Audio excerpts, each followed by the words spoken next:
So welcome back to the second half of the French football show. It was a really interesting weekend in France. We had those two big victories for the leaders. Matchday 27 kicking off with Lens thrashing Angers by 5-1. The Stade Félix Bollaert-de was sold out for an 82nd consecutive time.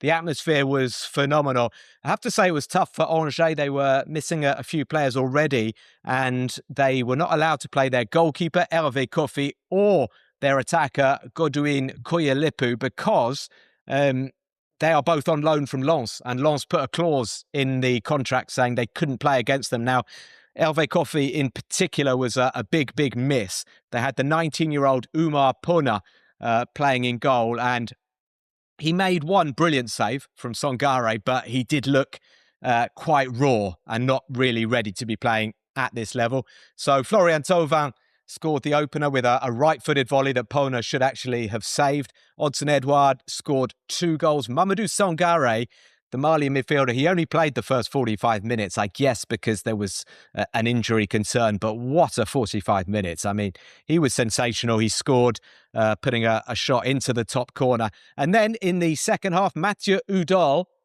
made it 5 with an amazing sort of scissor kick finish, quite an acrobatic finish at the far post. This was on his 30th birthday. So he was celebrating his 30th birthday. The day before, he had been left out yet again by Didier Deschamps. A lot of people, including us here on the French Football Show, want Mathieu Udol to be included in the World Cup plans. But he nevertheless got to celebrate with a terrific goal. So Andy, Lens, they went top of the league for 24 hours, but only for 24 hours because Paris Saint-Germain were away to Nice on Saturday night, and they made pretty short work of Claude Puel's team.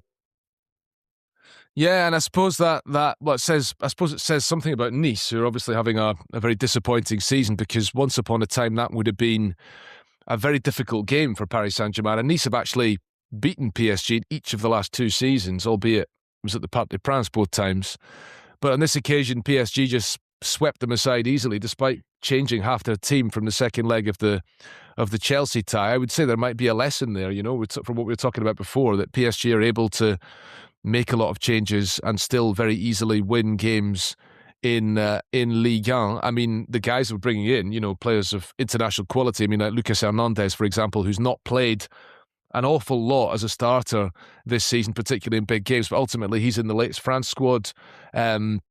That meant that Nuno Mendes was pushed up onto the left wing as part of the front three, which is something that Luis Enrique has done from time to time in games, in big matches this season, that he's maybe withdrawn one of his front three and pushed Nuno Mendes further forward because he's got this incredible energy to him and this ability to play in the attack. And Nuno Mendes had a fantastic game, and PSG were just far too strong. And okay, I'm not going to, I can't compare the current Nice team to the current Lens team, but you get my point that PSG domestically have a lot of margin in a lot of games they play, and this was one such example. In the different period, it might have been a fixture that we'd have gone into with some trepidation, but not this time. And they're back on top of the table, back in control, and of course they have that game in hand to come against Nantes as well later in April, after it was called off for all the reasons we discussed earlier. So yeah, looking good for PSG. And just on Nice, just very quickly on Nice, I commentated their last game, which they won away to Angers, and there were some, glimmers of hope in that performance. Eli Wahi, who's been playing well for them, has just been called up to the Ivory Coast squad, actually, so we might see him at the World Cup, but not much to shout about for them in general. And also, Andy, Nice, they're not out of the woods yet, are they? They've got 27 points, the same as Le Havre, and Auxerre won at the weekend, and that was a pretty surprising result, wasn't it? I think you were on top of that one, Auxerre against Brest. Auxerre just 5 points behind Nice now. Yeah, because they had the goalkeeper sent off after 6 minutes. So you don't normally expect a team to win 3-0 after they've had any player sent off that early on in the game, and especially not the goalkeeper. But they played really well, and it was actually quite fun to to cover a game because with involving a team involved in the relegation battle, because by the time you get to this stage in the season, the stakes become really high, and either you get a really tense game with so much at stake that it perhaps doesn't turn into a really entertaining match, but there's a lot of tension. But on this occasion, it seemed to liberate them on some level, and it was a fantastic performance from a team who've been very, very bad all season, but now they have real hope again of staying up. Is that harsh? Like their results have been really, really bad. Sometimes though, I feel like Auxerre can play quite well. Like they should have more points than they've got. I don't know who was good for them, because to win 3-0 with 10 men, I know Eric Roy, the Brest coach, was furious with his side's performance. But who was good for Auxerre? Well, the best player was Brian Oko, who's born in Houston, Texas, Swiss under-21 international defender who they signed in January. Probably not many people were aware of that, but he scored 2 of the goals with headers from set pieces and, of course, contributed to them keeping a clean sheet playing in central defence. So you have to say him, but also Romain Fèvre, who set up his 2 goals, and then Danny Namasso, the Cameroonian international who scored their 3rd goal, who's a really talented player. They've got good players, and again, it's testament to the strength and depth of the French league, which is derided by so many so often, but ultimately they do have talented players. They're just struggling this season. But, they're a small club. They're a small club. It's a small town. For them to be in, I know they've done wonderful things in the past, but in the modern game, for them to be in the top division is a great achievement. Yeah, Danny Namasso, you're right. Like he is an exciting player. He's born in England. He plays for Cameroon, but he started his career at Reading. He was recently at Porto. He was playing in the Club World Cup last summer. That's what's quite interesting. And you see him. He's got this like amazing capacity to accelerate and go past players. But as is often the case, what separates a good player from an excellent player, his final ball or his finish. The number of times this season I've seen him fizz a shot just the wrong side of the top corner. Like he should be on 10 goals or more. He's only got a handful, but he's an exciting player. Andy, let's get stuck into the European tour, because I think that is going to be really exciting between now and the end of the season. We've got 4 or 5 teams battling it out, trying to qualify, I think, along with PSG and Lens for the Champions League. I was in Lyon. Lyon against Monaco. It was a tough week for Lyon. They went out of the Europa League in very disappointing fashion against Celta Vigo on the Thursday night. And here they are having to host a Monaco side who are the informed team. They've got more points than anybody in Ligue 1 in the second half of the season. And they made it 6 victories in a row. But Lyon did play well, particularly in the first half. They took the lead through Pavel Schultz. That's the good news for Lyon. They're getting some of these attackers back from injury. Pavel Schultz and Afonso Moreira both started. Malik Fofana was on the bench. And Schultz finished brilliantly from an Endrick cutback, and then Tolisso hit the post just after that. It could have been 2-0 to Lyon at halftime. It was only 1-0. And Monaco were really, really strong, as they have been in the last few months. Akliouche scored a fantastic goal, ran in behind his first touch. If you haven't seen it, watch it, because he bamboozles the Lyon defenders just by jinking inside or jinking back outside, maybe with his first touch. He wrong foots the 2 defenders and then curls it into the top corner. Akliouche then provoked a penalty that Balogun scored. Lyon were absolutely fuming because just before the penalty there was a foul. I think it's pretty clear, a little tug by Zakaria on Endrick. Monaco win the ball back, and that leads to the penalty. But, I think Lyon complained a bit too much. There was Tolisso and also the sporting director, Mathieu Louis-Jean, coming out and talking about how shameful the refereeing was. I get it. It's a tough call for Lyon, but I don't think after that terrific game of football, we should be talking about, it all hinging on that one refereeing decision. I think Monaco are pretty good value for the lead, for the win. I think Lyon gave absolutely everything. But Andy, it's 8 without a win now for Lyon. Monaco, who are just suddenly looking like world beaters, are just 2 points behind them, and the momentum is with Monaco. So worrying for Lyon, isn't it? Yeah, well, you asked both of us last week who we thought would complete the top 4 along with PSG and Lens, and Tom and I both said Marseille and Monaco, and the results of this weekend, in the case of Monaco, certainly back that up. It's 7 wins and 2 draws in 9 games, isn't it? Which is a fantastic run of form. And at the same time, Lyon have kind of collapsed. I mean, when Lyon were on that run of 13 straight wins, there were kind of, kind of caveats to that. They beat some teams that they should be beating in either the French Cup or the Europa League. And they had 7 wins in the league in that time, and some of them were not necessarily straightforward wins. And suddenly now, as you say, they've gone completely the other way. But thanks to that form, they're still in a position to qualify for the Champions League. I just think that Monaco have got the momentum. They've got the quality. Guys like Akliouche and Balogun and Zakaria. These are good players, really good players, and Champions League level players. They've showed that this season. So I think that Monaco have the momentum, and I still expect them to probably finish above at least one of Lyon and Marseille. What was interesting at the end as well, the Lyon players went over to the ultras as they always do, and the supporters, they were really disappointed with the way Lyon went out of Europe, but actually they were very positive with Tolisso and the rest of the Lyon players, and they were really encouraging them, saying, you guys, you gave everything today, we're proud of you, our luck is going to turn. And I thought that was interesting, and it also contrasted with the reaction of the Marseille supporters, because, Andy, Marseille were also beaten at home on Sunday against Lille.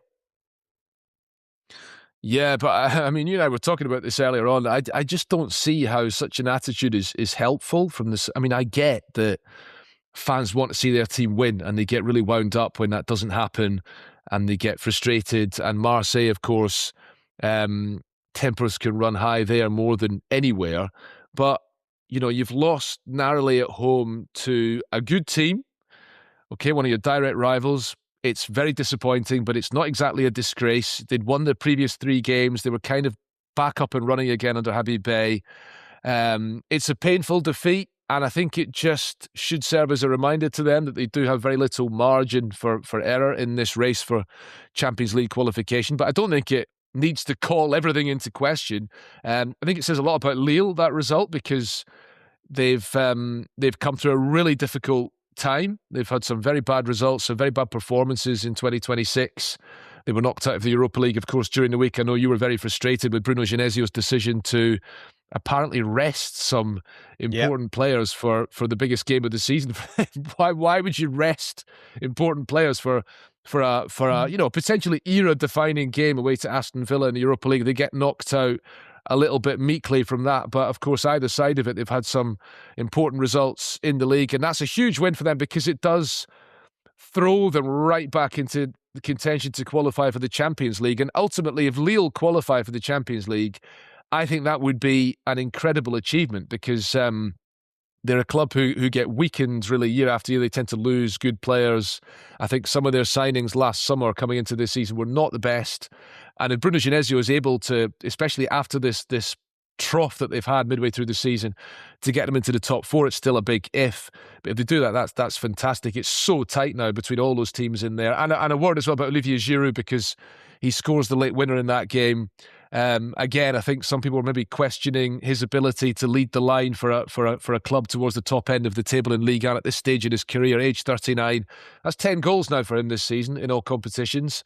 That's not a bad return for a guy of his age. So, yeah, really impressive, and a trademark Giroud header to win it as well. It was in the 86th minute.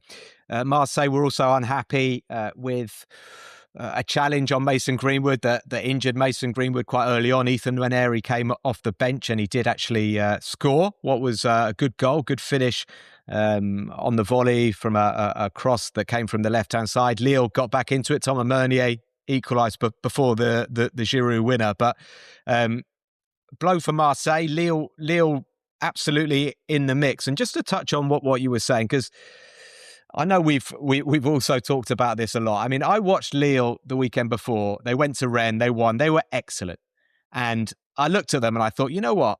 Aston Villa are vulnerable right now. They're struggling in the Premier League. And I know that Lille lost 1-0 at home in the first leg, but I thought they could go to Villa Park and give them a real go. I saw Matthias Fernandez Pardo absolutely superb against Rennes. He's a player who sometimes flatters to deceive, but he's so quick. He can get in behind. He is the player you need to play in an away European tie.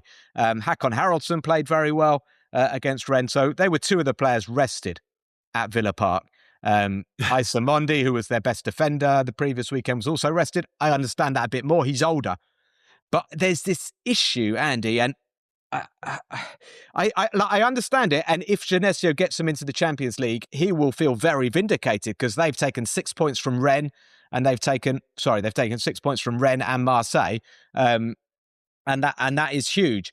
The problem that I've got, so the two problems. One, there is this mentality in France that players can't play 3 games a week, and you have to rest Fernandez Pardo because he's not going to be able to play another game on the Sunday. And I just think it's psychological as much as physical. And these young guys, they can do it. Not all the time, but they can do it. The other point is that actually it's got to the stage where the finances of these French clubs depend so heavily on qualifying for Europe that is now more important than actually doing well in the European competition. And it feels to me like, yes, of course, Lille might have gone out, probably would have gone out anyway with their best team. But it feels to me like they've sacrificed their Europa League campaign to try to make sure they're in Europe again next season. And I just think that is a bit of a shame. Yeah, I completely agree. I think more than anything, you're left wondering, what is the point in all of this? Because surely the point is to go for glory all the way. It kind of comes back to what we were talking about at the very beginning about this PSG and wanting their games postponed because of the Champions League. Ultimately, it's all about getting to this stage of the season and managing it and dealing with it, but going for broke and everything. And if I can just say very quickly, Strasbourg played last night. They won away to Nantes with a very late goal by Joaquin Padicelli. Guéladoué, one of their players, was asked after the game, about, he was basically, the touchline reporter basically said to him, it's quite surprising that you kind of went all in the second half to win the game because surely your focus now is on the French Cup and the Conference League. You're still in these competitions. And he just said, no, we want to win every game. We want to win every game.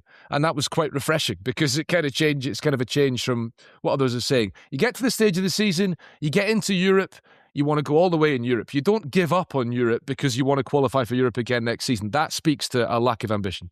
Well, yeah, Strasbourg, they've probably dropped too many points to get back. Certainly, they're not going to get into the Champions League fight. They could maybe compete for Europa League or Europa Conference. They're 8th on 44 points. 4 points above them are Rennes. And then you've basically got between Marseille and Monaco, Marseille are 3rd on 49, Monaco is 6th on 46. So it is so tight. Now, before I bring Tom Williams back in, because Tom, we lost you for a while, but we're delighted to have you back. I'm just going to wrap up the other scores and then I'm going to ask Tom to bring us a pearl of wisdom, maybe about one of these games or about anything else that he saw at the weekend. So we haven't mentioned that Toulouse defeated Lorient 1-0 in a mid-table affair. Emerson with the only goal on 81 minutes. Rennes got a really disappointing 0-0 draw with Metz. So the bottom teams are fighting, but that's now 2 disappointing results for Francais's team. I think Francais's honeymoon period is over. Paris FC 3, Le Havre 2. A really good win, obviously, for Paris FC. Ciro Immobile getting his first goal in French football. And it's not over yet for Le Havre, who, like Nice, are just 5 points above the bottom 3. And I think we've talked about all 9 matches now. So, Tom, it's good to have you back. Do you have anything you can bring to the table, having missed most of everything we've said? Well, it would be remiss of us not to mention the momentous news that occurred at half-time of Marseille's defeat against Lille on Sunday when Dimitri Payet appeared beneath an umbrella on the pitch and announced his retirement from professional football. I rewatched it again this afternoon. He actually said, I'm announcing my retirement as a professional footballer from football. So very conclusive in the way he presented that. But he got quite emotional as well, and it was touching. And obviously 2 of his former clubs, Marseille, where he had his finest moments in Ligue 1, but also Lille. And yeah, I think a player who will leave Ligue 1 fans with an awful lot of really positive memories, a real moments player. I mean, quite famously, perhaps, winds down his career having not won a single trophy of any note, certainly no team trophies. I guess a player who was never quite in the right place at the right time, but still, achieved some phenomenal things. You think about that, the Marcelo Bielsa team that he played such a central role in at Marseille, and then again helping Marseille to get to the Europa League final under Rudi Garcia in 2017, 2018. My favourite Payet moment, the free kick he scored. I don't know if it's the 99th or the 100th derby between Saint-Etienne and Lyon. He scored this unbelievable free kick into Hugo Lloris's top corner. So, Andy, I don't know if you have a moment, a Dimitri Payet moment. Yeah, his goal against PAOK in the Conference League in 2022. If you've not seen that one, just look it up. It's an absolutely outrageous goal. 35. He just meets it. No, he just meets it on the volley about, I don't know, it feels like about 50 yards. It's probably about 35 yards, and it just sails into the net. And it is just an absolutely glorious goal.